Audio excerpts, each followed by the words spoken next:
Okay, so let us begin our session by paying respect and homage to the Buddha. Let us recite Namo Tassa 3 times together. Namo Tassa Bhagavato Arahato Samma Sambuddhassa. Namo tassa bhagavato arahato samma sambuddhassa.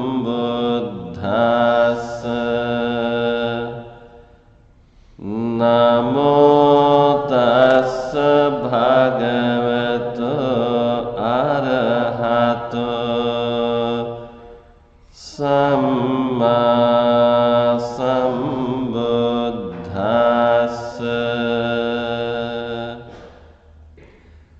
I pay my respect and homage to Him, the Blessed One, the Worthy One, the fully enlightened Buddha.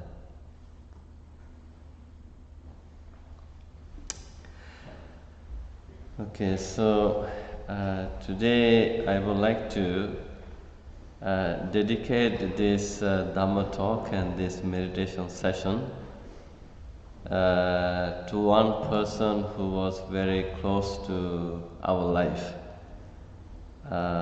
We lovingly call him Tilakumara Mahatma, or Mr. Tilakumara. He died in Sri Lanka today at the age of 87.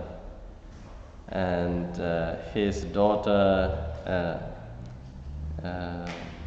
Dr. Erandi Tilakumara, who lives in Denmark, informed me that her father is no more. And I was informed because Mr. Tilakumara was very close to us. In our upbringing in Kandy, Sri Lanka, when I was a little novice monk, they say 11, I have a memory that he wanted us to give Dhamma talks on full moon days. So I was kind of scared of doing that. So when he was looking for me, I was hiding under my bed in the room. So eventually he found me. He said, "Oh, here we go, little monk, I see you." He said, come. So he basically dragged me in the sense, he took me to the Dhamma hall, and the chair, the Dharma chair was huge. So he basically lifted me up and put me on that big chair to give the Dhamma talk. So I remember telling a story for maybe 10-15 minutes. So that was the beginning of my giving Dhamma talks, public talks. So after a long time, I visited him during my visit to Sri Lanka in 2017. The amazing thing was I did not call him, but I went to surprise him. When I entered his house, and I asked for him, calling his name, he even recognized my voice. He says, "Saranapala, Bhante." So we had a good conversation. So in shaping my life as a monk, who I am today, he also played a pivotal role. So today I would like to include him in this meditation session, keeping him close to my heart. And I would like to transfer merits to him, whatever merits we are making. May Mr. Tilakumara receive all these merits, and may he attain supreme bliss of Nibbana sadhu, sadhu, sadhu. Okay, so today I would like to give the Dhamma talk based on a question asked by one of the friends, and one day he came to see me and said, Bhante, can you teach me some ways to build resilience?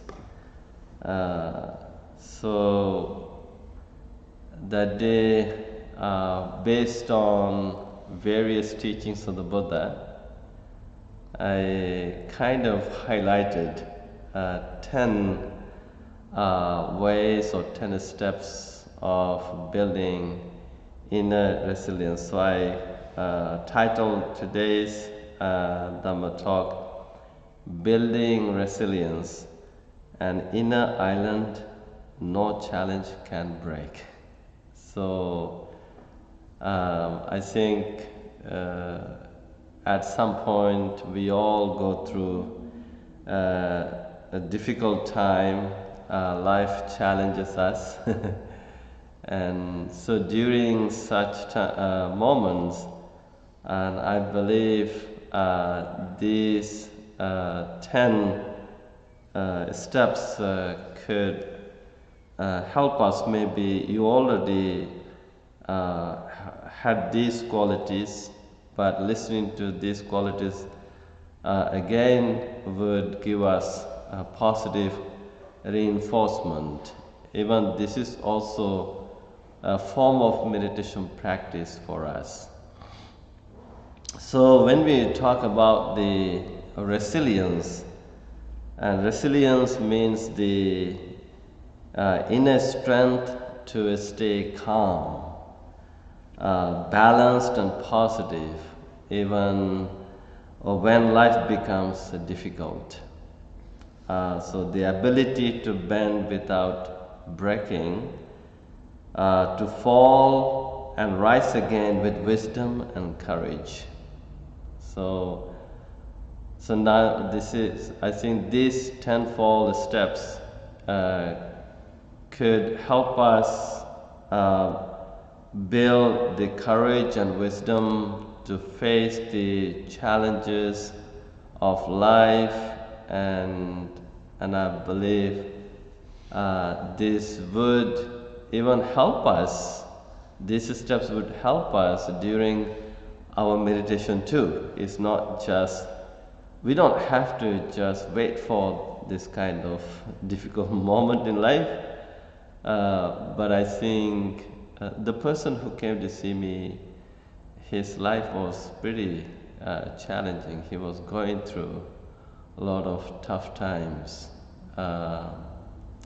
So he was seeking some help from different people, and so he happened to find me online in the social media, and so whatever I post daily, how I post a good morning message.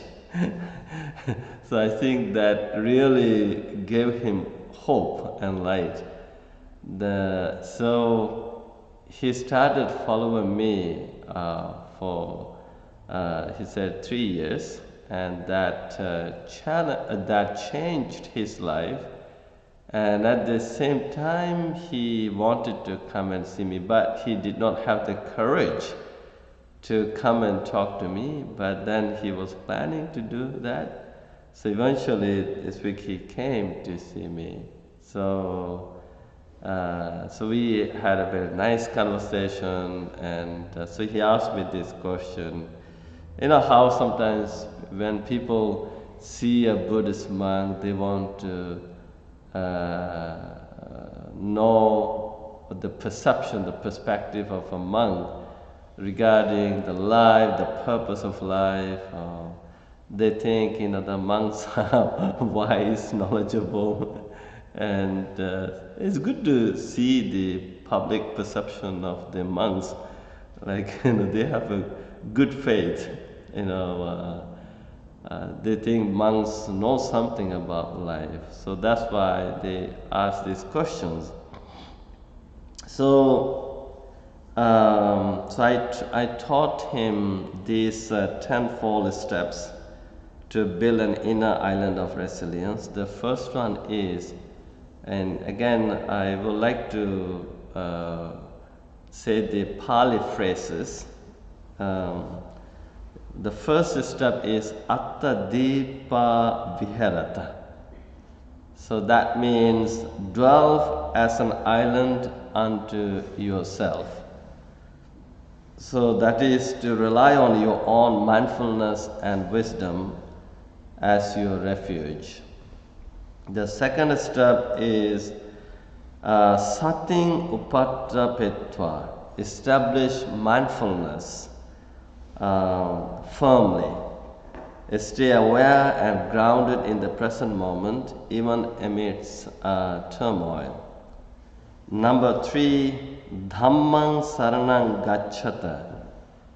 Take refuge in the Dhamma. Let truth and reality be your guide when confusion arises. Number 4, Chittasya Ekaggata Bhaveta. Chittasya Ekaggata Bhaveta. Cultivate one-pointedness of mind. That is to develop focus and calm through meditation and strengthening inner stability. And number 5, Khanti Paramang Tapotitikha. That means patience and endurance are the highest virtues. Bear difficulties with a mind steady and compassionate. Number 6, Viryang Arabhata. So that means arouse energy and effort. So that is face challenges with courageous determination, not resignation.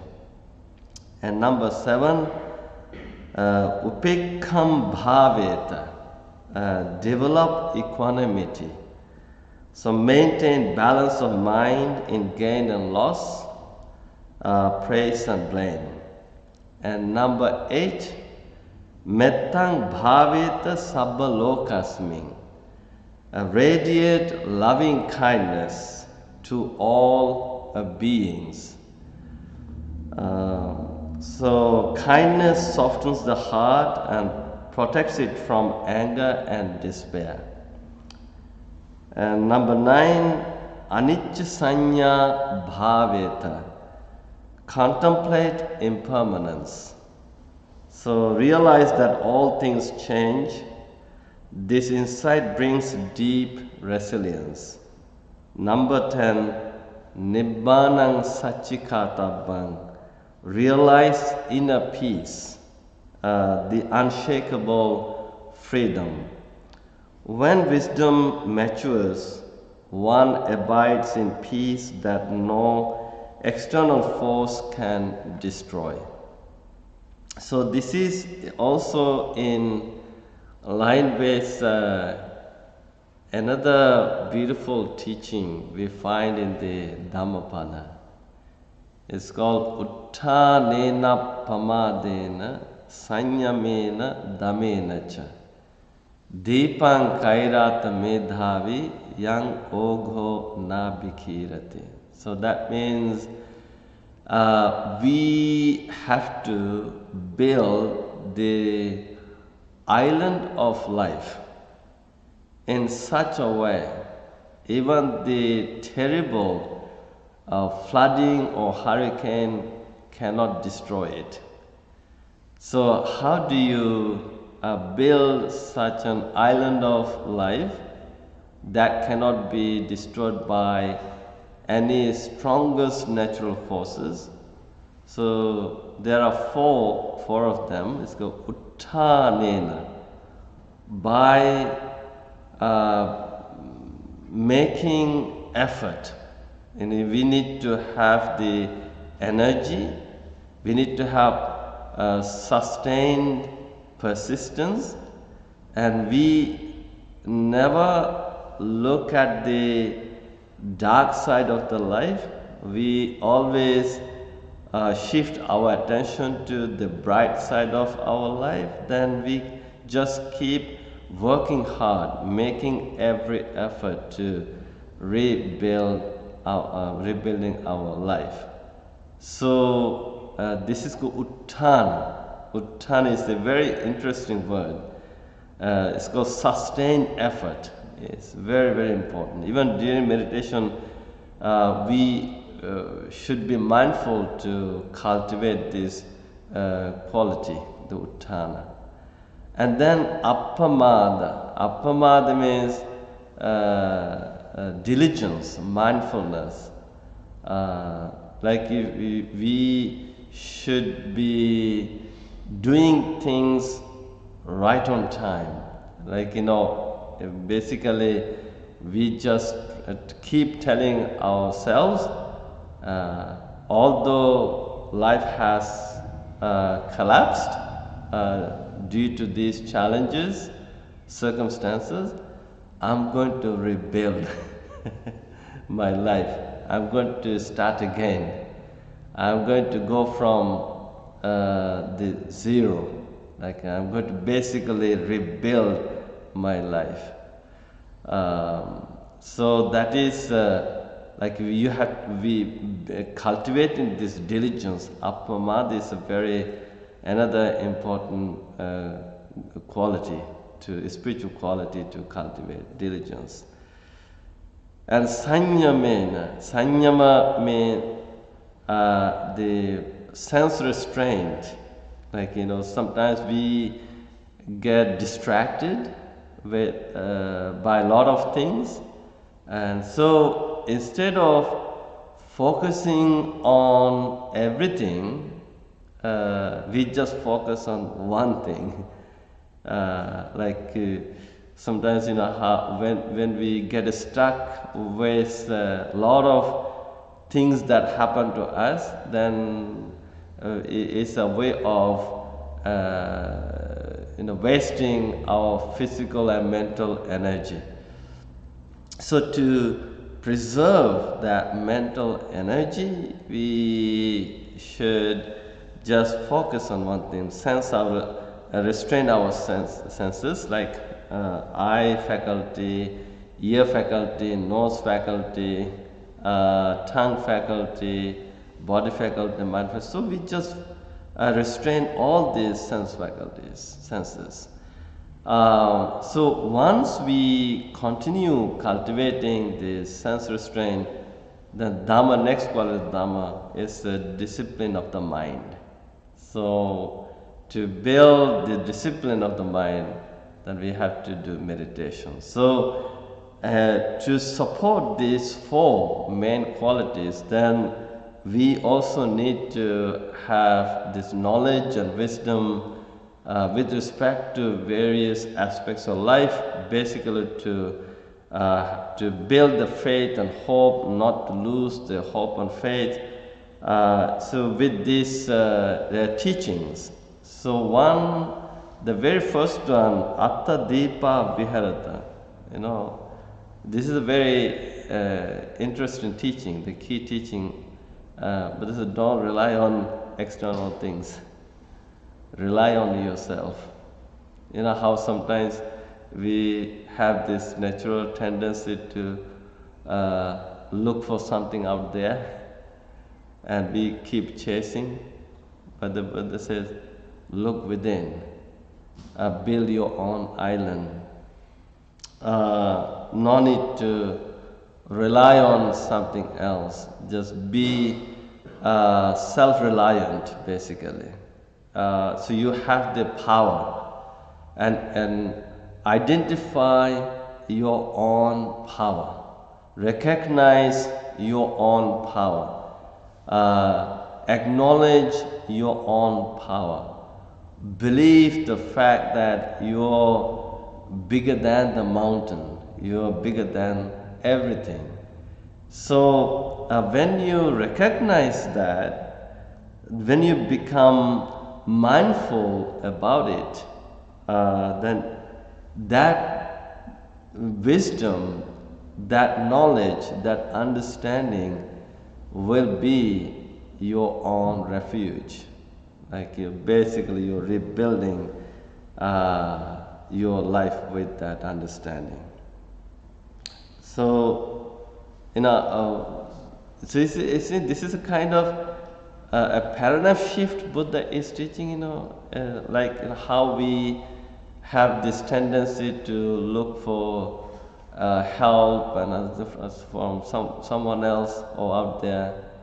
But I'm not saying that you should not, when you get sick, you should not go to see doctors. It's not like that. Well, maybe, but you can tell yourself, I have the healing power, I have the healing energy, and I have this powerful energy to rebuild my life. Let the doctors do whatever, let them help us, but at the same time, helping yourself with this knowledge is the key. So this is what Buddha meant by this Atta Deepa Viharata. This is very key. I think maybe we should, in your kitchen, you should have this saying in Pali, Atta Deepa Viharata. Maybe even have, sometimes people have tattoos on their you should have a tattoo of this Atta Deepa Viharata. So that's a reminder, kind reminder. No? Rely on yourself, don't rely on others. And then the second quality, Sating Upattahetva. No matter what happens to us or what happened to us or what is happening to us, what will happen to us, always establish mindfulness. Meaning, mindfulness means it is what it is. It is what it is. You just accept it. You don't resist it. If there is a lesson to be learned from what happened to me, learn the lesson and let it go. And it's very, very important. So then, always remain grounded in the present moment. Things could be happening, let's say, my surrounding, my environment, the atmosphere could be full of turmoil, full of challenges. Despite that, stay calm, stay grounded in the present moment. It is what it is. It is what it is. I don't have to rely on what's happening in the environment. Let me just rely on myself in the present moment. And then the third step, Dhammang Saranang Gacchata. Take refuge in the Dhamma. And of course, in Buddhism, every time we perform a service, we take refuge in the Buddha, Dhamma, and the Sangha. And so it's called the triple gem. So number 2 is called Dhamma. Dhammang Saranang Gacchami. I take refuge in the Dhamma. Now why do we have to take refuge in the Dhamma? Dhamma is not something coming from outside. Dhamma means the truth, Dhamma means the reality. So, let truth and reality be our guide. So, Dhamma basically the guidelines. So, to help us get there, like if we want peace, let Dhamma guide us to peace. Like even doing meditation, bhavana meditation is practice of Dhamma. So let this meditation practice help us achieve the peace of mind, or the happiness, or bliss, all the positive things. So during difficult time, I think we in Buddhist people have a good habit, like when they go through difficult times, they listen to Dhamma talks by different monks, and they talk to the monks. So the monks give inspiration. Let's say even yesterday, I went to see two patients. One, the cancer patient, and another one is a heart patient. So the cancer patient, his friends and colleagues came to the temple last Sunday to perform a service as a way of giving blessings, spiritual blessings to him. Because even the doctors said they tried everything, but there's nothing else they can do. So they wanted him to be in the hospital, I think it's a palliative care comfort zone. But then he didn't want to be in that comfort zone. He decided to go home. So then family members are concerned, and his friends are kind of concerned. So at this point, I think the friends, the best thing they could do is to give him these spiritual blessings. So we performed these spiritual blessings. He was watching the service from home, and then he wanted to talk to me. He said, so then I said, yes, I would like to see you. So I went to his house, sat beside, in his room, sat beside him, and I taught him what we call the 7 factors of enlightenment. When a person goes through such difficult time, Buddha encouraged them to cultivate these 7 factors of enlightenment. So I explained to him. I call it, you know how people seek the medical intervention? So I call this spiritual intervention. So he was interested in this spiritual intervention. So I went to his house and explained to him. I even did the blessing chanting. So at the end, one of his friends asked, how are you feeling? Are you happy? Then he said, very much. Very much. So even at that moment, now imagine you knowing your own medical condition. And at that point, when they seek this kind of spiritual help. So when when they are explained these 7 factors of enlightenment and this some chanting, he felt very calm.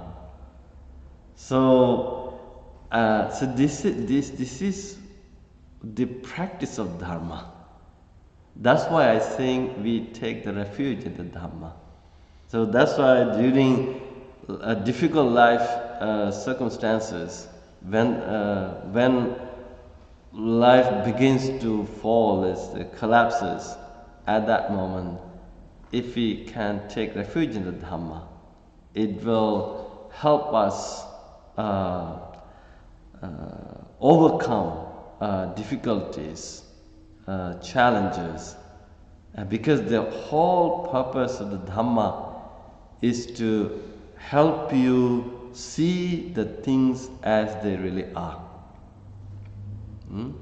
So another part of the Dhamma practice is called metta and karuna,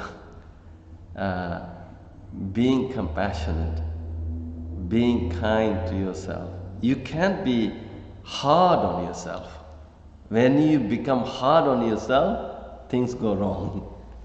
So we should be mindful to be very soft, very gentle, very kind and compassionate. And at the same time, we should make an effort to cultivate the positive thoughts. So this is part of the Dhamma practice. That's the very reason why we take refuge in the Dhamma. And then number 4, chittassa ekagata bhaveta. This is cultivate one-pointedness of the mind. So if we have a scattered mind makes things worse. So we need to bring our mind to one point, not everywhere. So if our mind begins to behave like a monkey, that is going to make things worse. So we have to make our mind one-pointed and then develop the focus and calm. So this can be done through meditation. So even it's like even here, for many years, people have been coming to these Wednesday sessions, and I know meditation helped them immensely. Even when they come here at the beginning, how people struggle.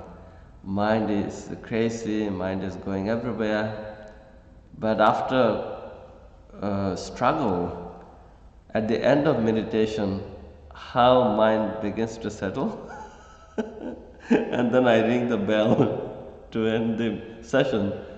And then some people ask, Bhante, why did you ring the bell? I wanted to be at that state of peace after quite a struggle. I said, well, yeah, but you can keep that, you can sustain that peace even after meditation. So when mind settles, then it gives you the clarity. That's why Buddha encouraged people to cultivate one-pointedness of the mind as a way of building resilience. And the number 5, Khanti Paramang Tapotitikha. Patience and endurance are the highest virtues. So I think when we face challenges in life, one thing, that is typical human nature, we become impatient. We lose the patience. But then we want things to settle immediately. We want to rebuild our life immediately. But Buddha said, be patient. think whatever you're looking for, let's say if you want peace of mind, make all the conditions right for peace to come into your life. Without making conditions right, although we expect peace to come immediately, it won't come. So we do all these practices to make the conditions right. So we have to be patient. Unfortunately, the recovery, healing process is very slow. It's very slow. When things go wrong, it happens like this immediately. But to recover from it, it's going to take time. That's the nature of it. It's very, very easy to bruise the mind, but to heal the bruised mind is going to take time.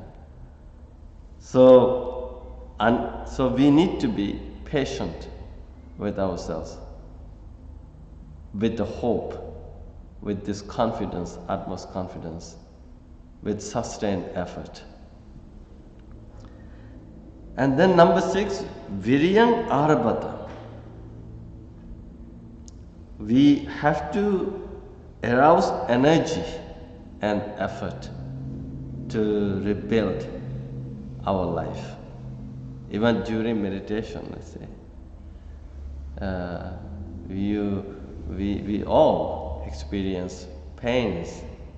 We feel the pain in the back, our legs go to sleep, mind is crazy, mind is everywhere, mind doesn't settle immediately.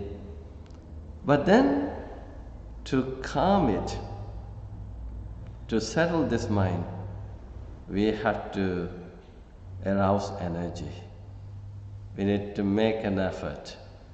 It's okay, although it is difficult, all the mind is going everywhere, let me try my best to focus on the breath, going in, going out, relaxing the body, calming the mind. So without this aroused energy and effort, nothing happens.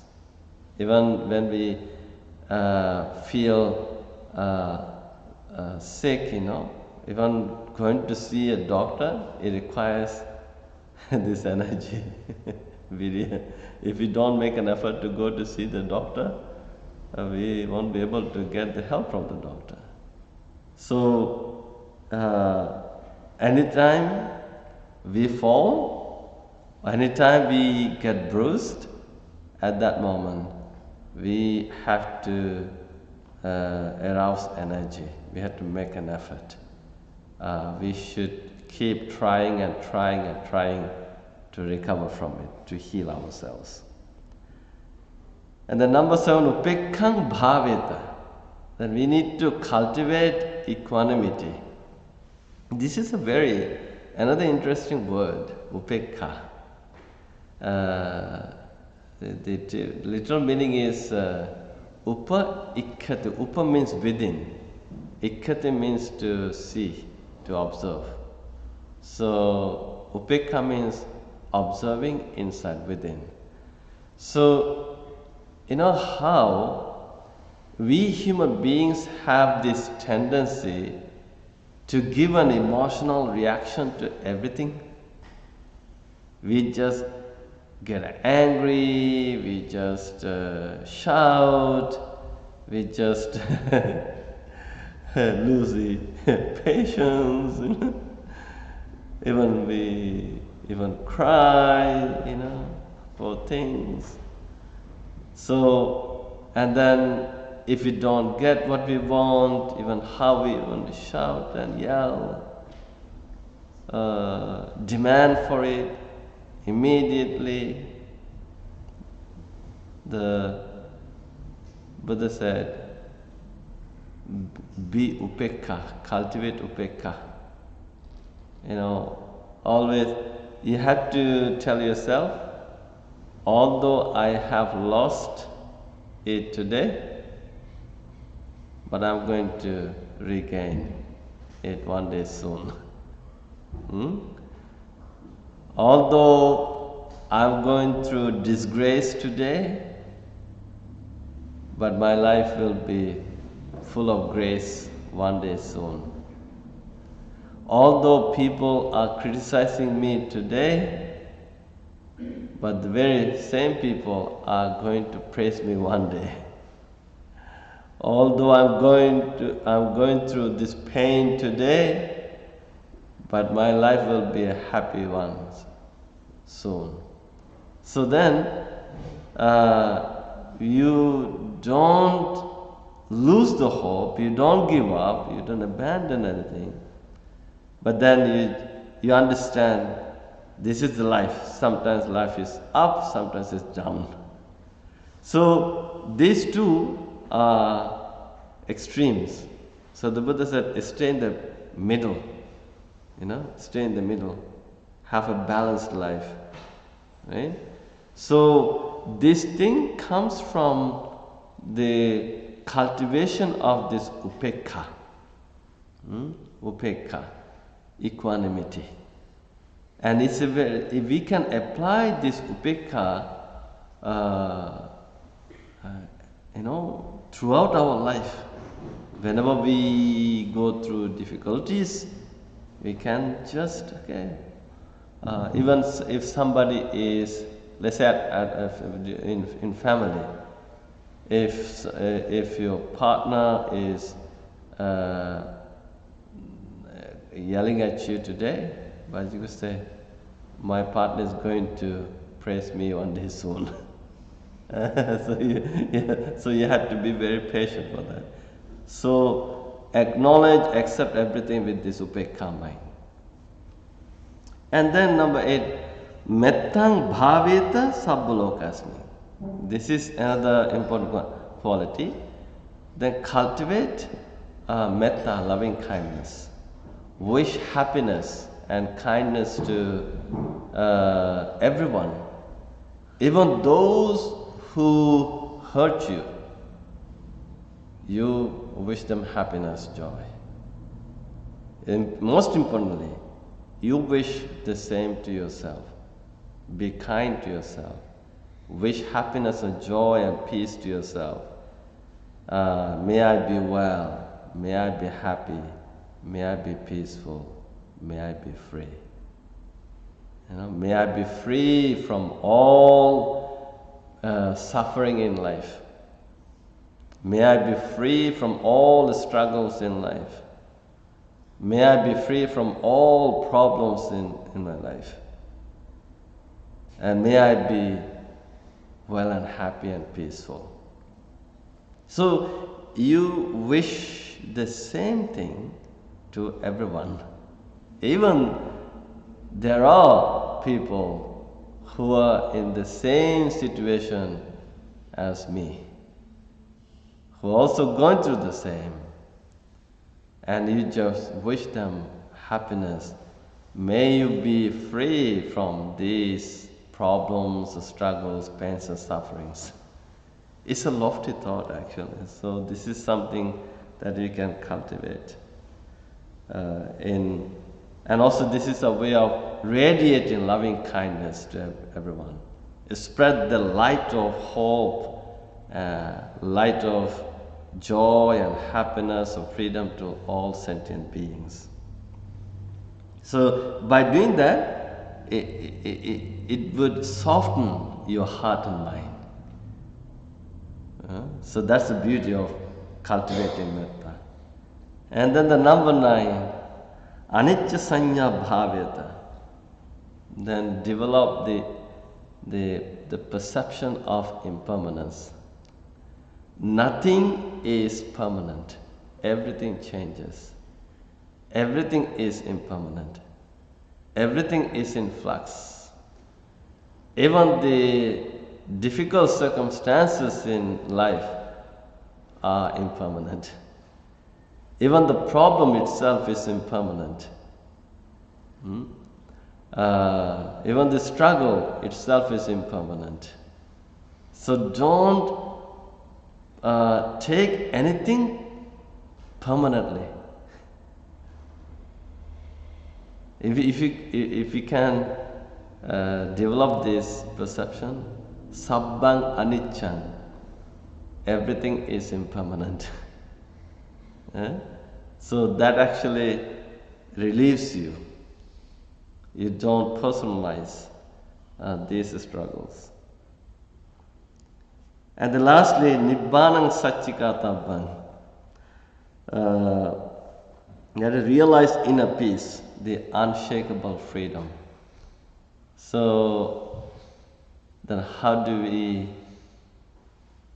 cultivate that? One thing we have to understand, whatever things triggered life to collapse, refrain from those causes.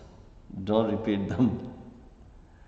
And then if you want peace of mind, then cultivate those conditions, the good causes, and then keep cultivating them.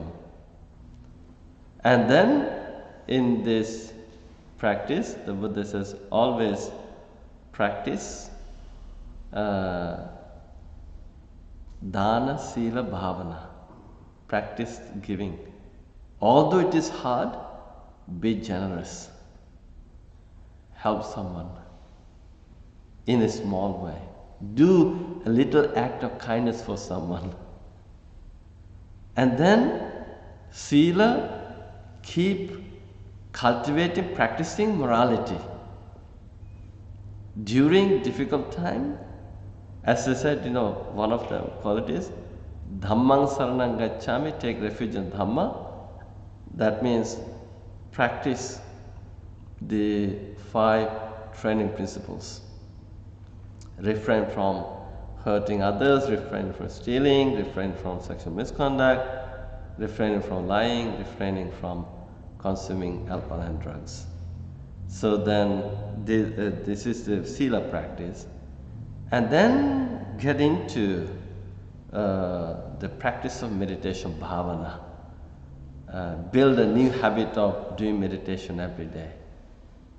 So when we keep cultivating these 3-fold meritorious deeds, they will help us get closer to realizing inner peace, the unshakable freedom. So these are 10-fold steps that I wanted to share with all of you regarding building resilience and inner island no challenge can break. So if we can cultivate these 10 the steps, they will help us rebuild our life. So I just wanted to share these words of wisdom for your own spiritual benefit, and just in case if you know somebody who is seeking this help of building resilience, maybe you can share these 10 steps and be kind enough to help them. Okay? All right, so let us practice meditation now.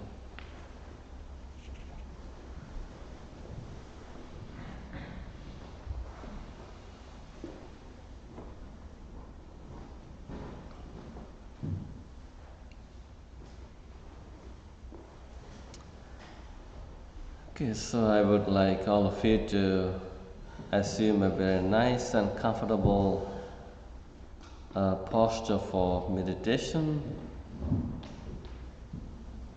Feel free to assume any posture, but if you would like to meditate like the Buddha, feel free to assume the full lotus posture or half lotus posture, or simply general sitting posture. Now you may rest your hands on your lap, the right hand on the left one. And you could have your back straight, neither too rigid nor too loose. And find a balance in the body. Now you may slowly close your eyes.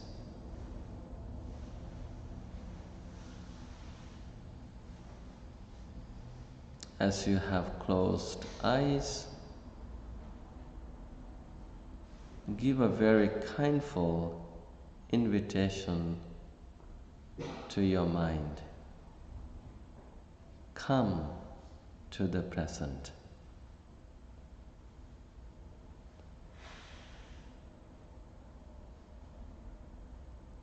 With this kind, full invitation,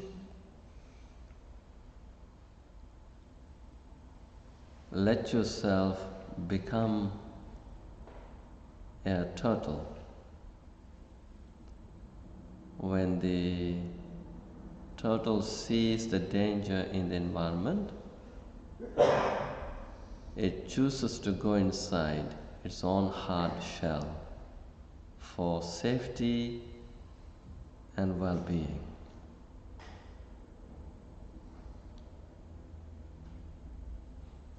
In the same way, allow yourself to go inside your own hard shell, the present moment,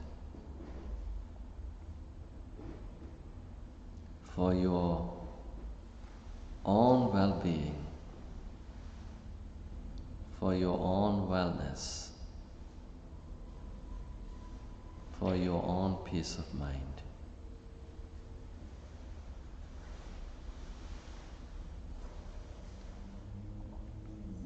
As you remain in the present moment,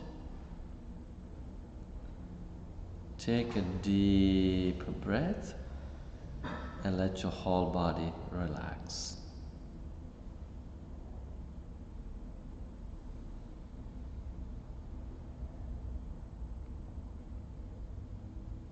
And feel free to take another deep breath, this time through the nose. Hold the breath for a few seconds, then slowly let it out through the nose. Let the whole body and mind go into relaxation.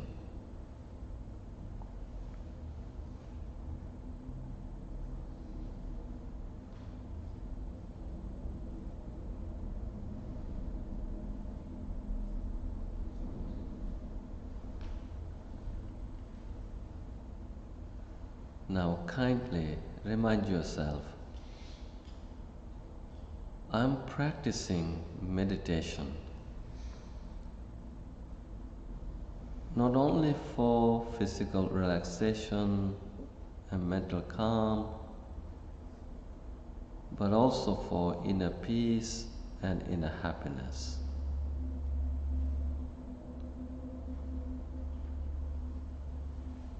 With such good intention in mind, now see whether you can be grateful for this opportunity to practice meditation with this mindful and kindful community.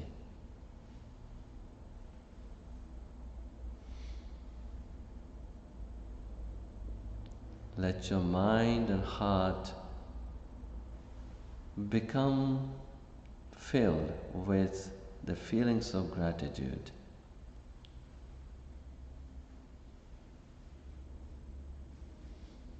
Let such feelings of gratitude overflow and reach out to every part of your body.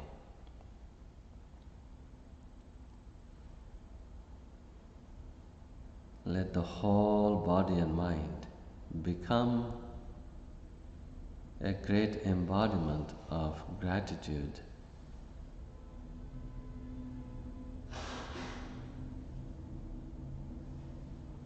Now make a determination, no matter what happens, I'm going to go from moment to moment consciously, on purpose, and I'm going to meditate like the Buddha.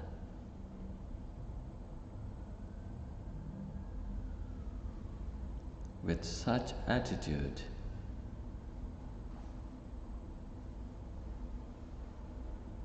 listen to the sound of the meditation bell and let yourself remain grounded in this moment.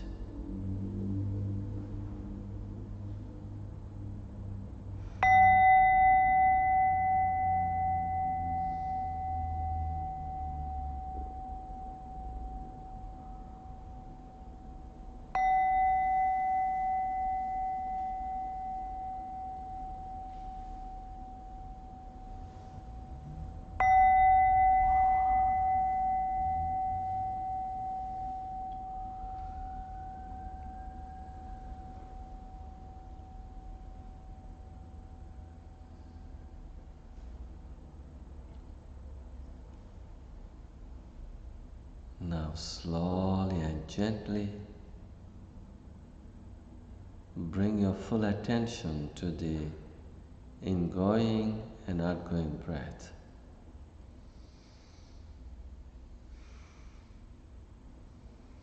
Keeping your mind in between the nose tip and upper lip, let the mind watch and feel the breath going in, going out.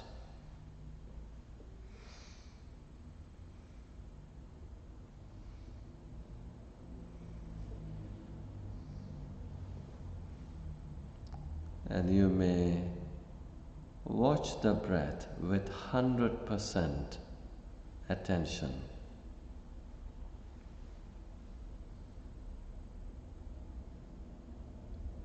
Mindful of breathe in, mindful of breathe out, and relax.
As you keep breathing in and out mindfully,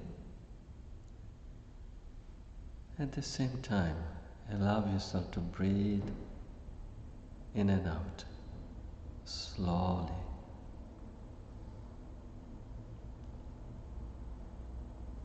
Just like the turtle that keeps walking slowly and moving forward steadily, in the same way, allow yourself to breathe in and out slowly, and do so with 100% attention, and relax.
As you keep breathing in and out slowly, at the same time, see whether you can breathe in and out with 100% silence.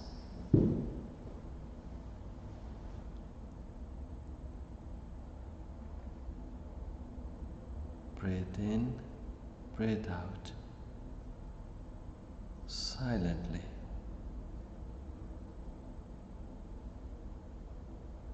And relax.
can slowly come out from meditation and feel free to stretch your legs and hands and remain relaxed.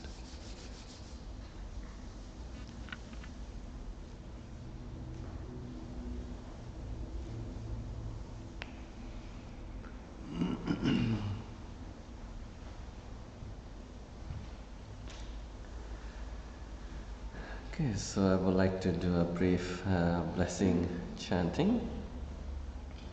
So to receive blessings, you may bring your palms to your heart.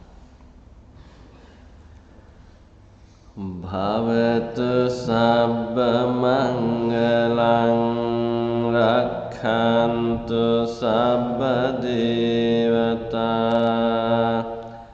sabba buddhanubhavena sada sati bhavantu te.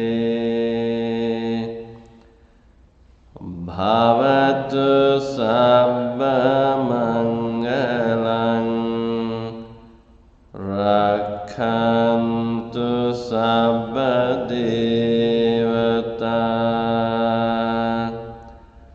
sabba dhammanubhavena sada sati bhavantu te.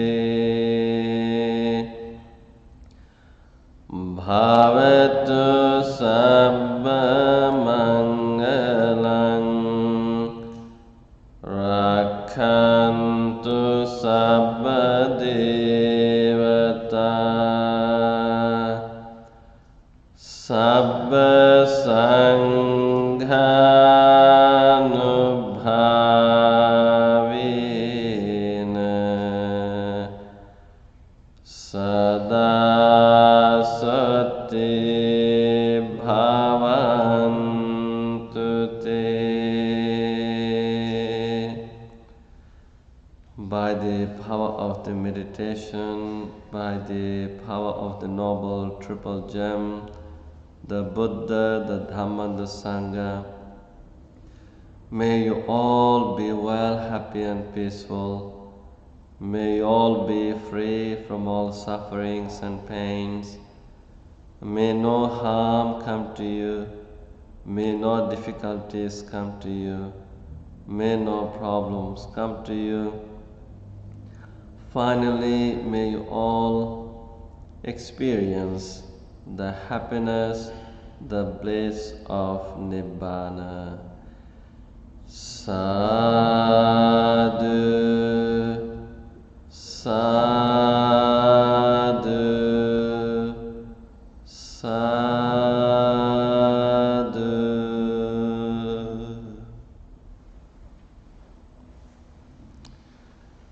All right, so that's it. I will see you all next Wednesday.